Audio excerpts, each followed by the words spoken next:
Hello, Raiders. Welcome to my very first YouTube video, and today we're going to discuss about the three essential things that you need to know being to be an effective free-to-play player. So before we start, let me just give you a brief introduction about myself. So you can call me Sly, and I've been playing the game for 7 months now.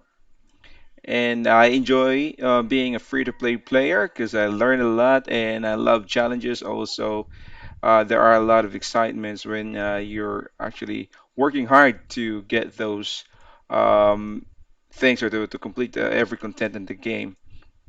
All right. So first, I would just like to let you know why I'm doing this. It's mainly because I love playing this game and it's my passion. Secondly, I want to help those free-to-play players or low spenders that would like to make progress in this game or probably looking for any ideas that could help them making progress in a faster way. And also, I would like to I'm doing this because I want to also get some ideas from you guys. So basically, I would like to build a community where a free-to-play player like me and low spenders okay would actually help each other and giving some ideas, sharing thoughts, and how we could make a better progress in this game or in a faster way. So, all right, that's basically it. And this is not limited to only a free-to-play player or a low spenders, but probably those players who's actually wailing out. They can. I'm not limiting this channel to them, so we can still you can still ask questions if I do have some idea. So I would definitely answer it for you guys. So first, let's start about the three essential things that a free-to-play player needs to know to be effective. I want to start off by the very first thing is the efficiency. So talking about efficiency, I could go ahead and demonstrate how it would apply efficiency in this game. So let's say, for example, we do have I'm trying to level up my heroes. So I have an XP boost here. So this XP boost would probably give me like two times XP. So it would boost up my XP while trying to beat the campaign and 12-3. And then now you might also want to check the events here. All right. So before you use your XP, check the event. There's like a training event going on, and there's also dungeon drivers event. So previously, the dungeon drivers event just probably just uh like it was launched 3 days or 4 days ago. So it started at probably the same time with the champion training events. So that is basically where you can take advantage of those or where your efficiency would show by going to this campaign um, in Brutal. So you can actually farm this shield here. All right, until three can get shield artifact, and then at the same time you are leveling up your hero, and then you are or making the most of your boosted XP. All right, so you're getting benefit from those three two events and this your XP boost. All right, so you're like hitting two birds in one stone. Um, Also, you might want to check because sometimes there's like a champion chase event. It's also gonna give you like a points if you were able to get champions. As we all know, in 12-3, you can actually get 3-star and 2-star champions here, like this, Diabolist, and then there's also this dog here, and 2-star heroes as well. So that's one way of making it efficient. Uh, okay, so also I wanna talk about um, efficient or how this is going to apply in a different way. let's say for example, when you're just started out, probably your first week, a couple of weeks, a month or two, most of the in demand, actually, most of the in demand sets is actually in the Dragon's Lair dungeon. And I can probably the most is the lifesteal set, which you can get in Dragon's Lair. So basically, some people think that in going to Dragon's Lair, early part of the game, it's going to be efficient. No. I would actually recommend that for you guys because just imagine. I know for a fact that lifesteal is probably one of the most in-demand sets, and then speed, and then accuracy later on.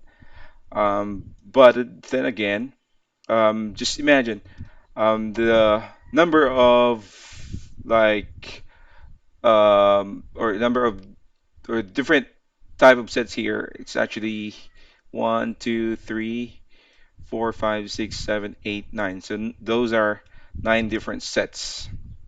All right. But again, um, early part of the game, you're basically looking for a specific sets like speed or lifesteal. Probably lifesteal is the best one, and then partner it up with speed. So it will be viable for, I know, farming. It will be really needed for farming 12-3. All right. Now going back to being essential, how being or efficient is going to apply in this scenarios is you have nine different type of sets, and then in this nine different type of sets, there are like six different parts, like the weapon, the helmet, shields, gloves, and then chest, and there's also boots. So, and looking at the energy that you need to spend here, and then you can even guarantee like a 4 or 5 star, and then you can guarantee also if it's a life steal. So if you're trying to compute the odds, if you getting the specific artifact, right? It's really really low because 9 times 6, that's gonna be 54. So one out of 54, and taking a just take a note of that, guys, because if we're going to a campaign here, the reason why I said it's not really efficient because if you check the campaign and then you go to Valdemar Strait, this is where you can actually get like specific type or part of lifesteal gear that you probably would be needing or which is essential to your progress in the game. So let's see here. So for boots, there are like one, two, three, four, five, six, seven substats or main stats, actually main stats. So that would begin in speed, HP flat, HP percentage, attack percentage, defense percentage, which is mostly 90% of the time, probably more. You would only need the very beginning or early on in the game. You only need speed, all right, to be able to farm brutal 12-3. Okay, all right. So going back to dungeon dragon's lair, so that's 54, and then of course, if let's say you happen to get speed boots at dragon's lairs, you still can't guarantee if it's like a speed uh, main stats. So 54, you've probably gonna multiply that to 7, and that's 378. So 1 out of 378, the odds is really low. So probably you're just getting like 2 something percent to almost 3% or 0.3%. So it's not even 1%, right? It's like worse than pulling an ancient shard in not a times 2 event. All right. So, and that way, I would suggest in early on in the game, Um, as a free-to-play player, it would be really efficient if you're just gonna farm here. Although you might want to say that it's only a common or uncommon, it doesn't matter as long as you can get a specific main stats. All right, for this chest, it probably goes probably hunt for like a defense percentage or an attack if your speed is really high. Um, and then speed here for boots. So sometimes you can get 5 star, sometimes four. Worst is gonna be the three. So just to let you know, guys, even now, probably have 3 5 star speed boots. Um, even now, I've been playing the game for 7 months. I've been farming dragons. Okay, but still wasn't able to get at least 6 star, even though I'm farming stage 20. Um, most of the speed boots I have is just 4 star. Then, well, some of the boots which is not a lifesteal was able to get like 6 stars. So probably just replace it and not go with the speed boots for lifesteal. So just probably pick the weapon, the helm here, and the shields, and then probably a critical rate, and then speed boots is, if you have a 6 star speed boots on a different set, well, that's probably will work. All right. So, and also one thing to take note is the energy that is needed for you to farm here. Also, you're gonna get more XP compared to the dungeons. All right. So those are the two things that you need to check to be efficient. Now, going to the second line here. This is going to be by planning ahead of time. So it's going to be a critical part. It's going to be essential for you to plan early on in the game. Which hero are you going to be using? So let's say, um, let's go to our starter heroes here. So okay, 90% would definitely I know agree that Kale is the best starter heroes in the game. Mainly because he can be used in mostly in all of the content in this game. So clan boss Kale here can do poison and clan boss, which is really viable. Um, and then also Kale has like an AoE which can be used in dungeons, and also poison for dragons, AoE, and then for arena as well if you were able to gear him or give him the right gear. Okay, so just max out his critical damage and he'd be good to go. All right. Um, Also planning ahead, this would also be applicable in I know, upcoming fusion event. All right, so you might want to check out the news here. All right, you might want to go on YouTube and check the known content creator videos for the upcoming events, or check out the Raid Facebook page for the upcoming events. In that way, you can level up your heroes if you still have the XP boost. If not, you can farm potions. All right. So that's basically what I meant about planning ahead. All right, and there might be other things that I missed to discuss, but I'm just trying to point out those essential um, things that is really needed to be an effective free-to-play player, and also for low spenders. Now, also, um, third okay, important thing is you need to have a patience in this game. Mainly because I totally understand it.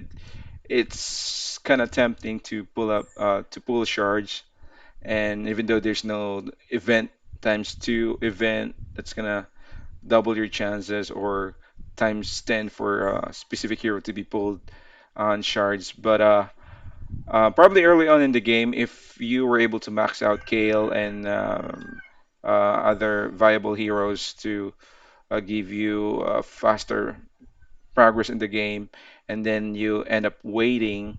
You have foods that you've maxed out, and oh, you probably might want to pull some shards if you get lucky to have an epic or legendary that's going to be viable with your progress. Then that's probably what you have to do.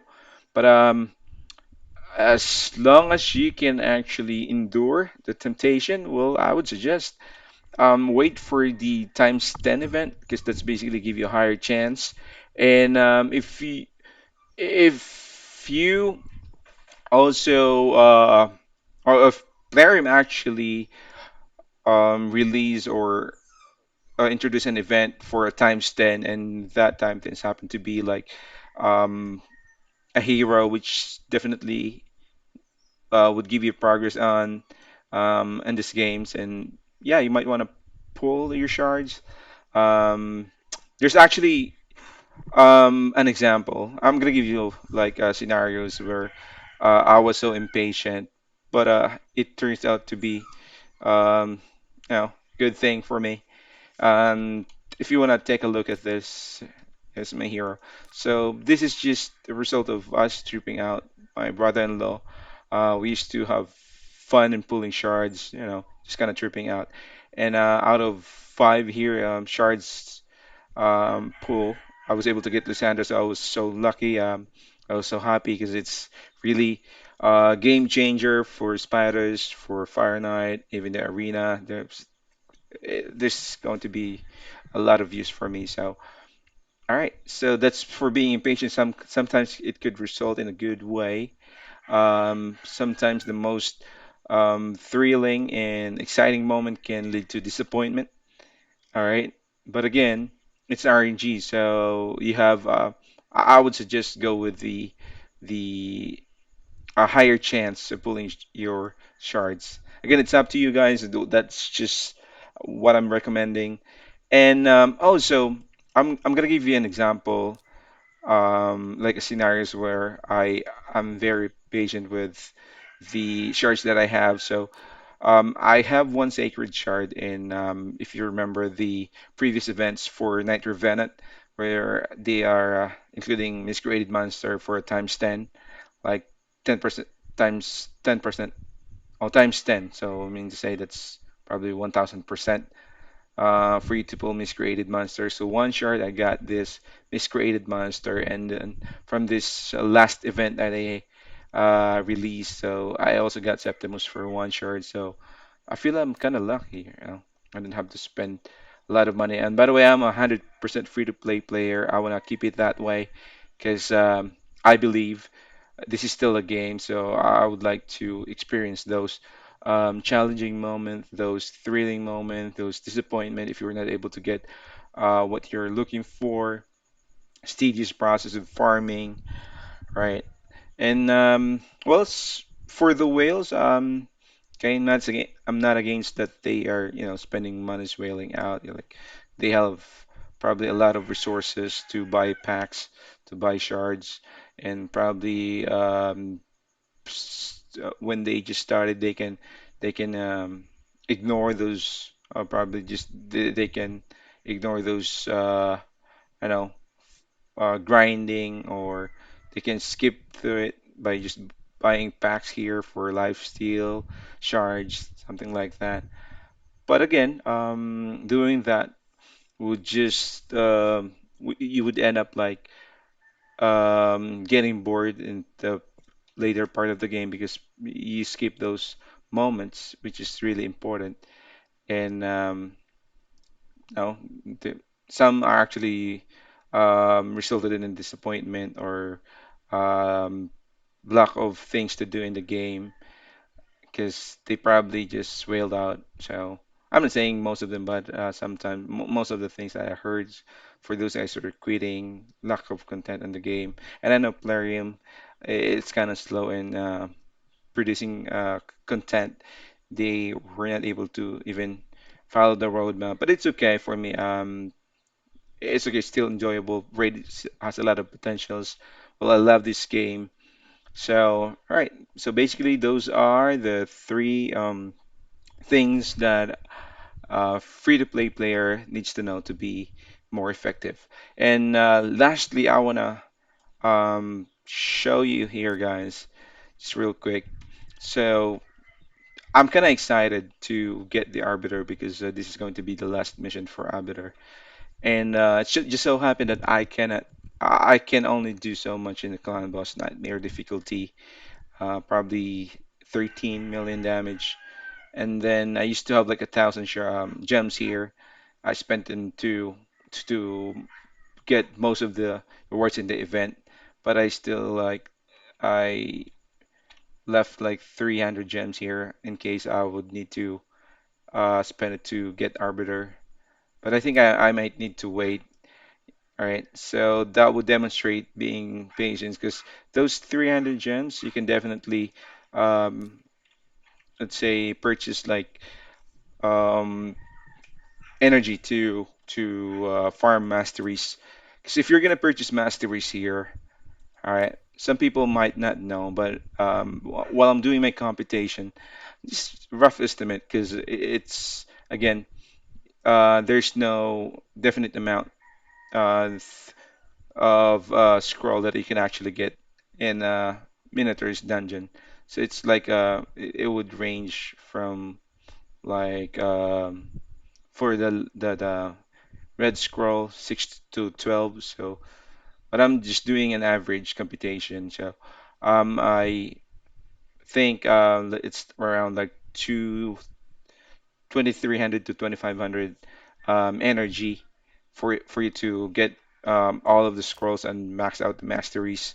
Or if you're going to compute that into gems, that's probably like 600 gems.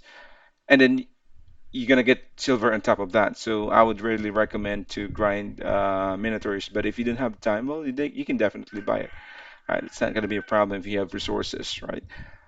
But again, to be efficient, you can get, of course, silver, which I know silver is the one of the most essential stuff in this game, all right? And then you can get also you can save gems, like 200, 150 to 200 gems. I know it's not going to be that much, but for a free-to-play player or low spender, that's actually a lot, all right? So also make sure to plan ahead and make sure that you time this, all right? Before you use this, make sure to time that it would I don't know it would be activated at the same time if there's like an event going on. So just basically just it. If you have comments or probably if I missed something, as I said, this is going to be my this is actually my first YouTube video, so probably I messed up a lot. Things that probably you didn't understand. But if you have questions or if you have ideas, feel free to put a comment below. As I said, I'm doing this so that I could share my ideas, my opinions, and how I did things for those people who probably would need, because I want to build a community where a free-to-play player and a low spenders could help each other to make a faster progress in this game. And um, probably to be able to compete with the whales in this game, but not to be on top, but again, still to keep up. All right, because whale um, cause whale probably doesn't have someone to be bullied if not for us, right? Because they're all whales, so probably they were looking for like a lower level player, a weaker player, especially in arena, that they can milk with, and, and that's probably it. But again, like I said, I want to keep it this way, and I'm planning also to probably do if you guys would like to have like a friendly competition where um, some actually can join if they just started the game for a couple of weeks or just starting the game new. Also, if you want to create a new account where we can demonstrate how we done things um, here, and that could help new players to at least minimize their mistakes in this game that would lead to disappointment and quitting the game. Well, probably we could help them how to demonstrate, not being selfish, of course, sharing ideas, and then by doing a competition. So we're gonna tackle that how you did things and what's your idea, what's gonna be the viable heroes or any ideas that could help them. That's probably fun. All right, so comment below, okay, if you're also thinking doing that, just to make this a fun community. And again, if you like the video, please click the like button here and also subscribe below. Um, that would definitely help me in making this YouTube video successful. All right, and would help me with the quality of the content I'll be doing for the next videos. All right, so next, I'm planning to um, show you how I completed the dungeons, so how I'm doing with the arena and a great hall, everything. And if you can also comment the next topic that we can discuss how to be an effective free-to-play player, and probably I would consider that. All right. And again, thank you so much, and be safe out there. I know the situation right now, it's not going well. You guys be safe and peace. That's it.